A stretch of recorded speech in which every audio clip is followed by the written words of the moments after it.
پارت دوم معرفی ماشینای پابجی موبایل، این قسمت مکلارن. از نظر من این ماشین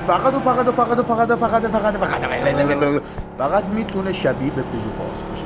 عزیزای دلم، من بچگی پژو پارس میدیدم ذوق میکرد، اصلا کسخل میشدم. خیلی قشنگه، نگاش کنی.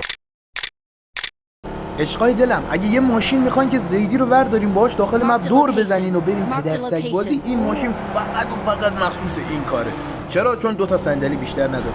بعدش هم این همه زحمت میکشم، تولید محتوا میکنم، این خر میشینه هر میخنده، نمیخوای لایک کنی، نمیخوای کامنت بذاری، نمیخوای ساب کنی، بی‌تربیت. از لحاظ قدرتی هم بخوام براتون توضیح بدم، این ماشین یه زمانی، شما پلیر جدید یادتون نمیاد، یه زمانی اونقدر قدرت داشت ما یه لاستیکشو میتره کندیم بشه کنترلش کرد. عین اون خر پر قدرت میمونه، اصلا یه چیز عجیب غریبیه. بی سابقه. تو هم لایک ویدیو رو بزن، دمت گرم. تولید محتوا سخته.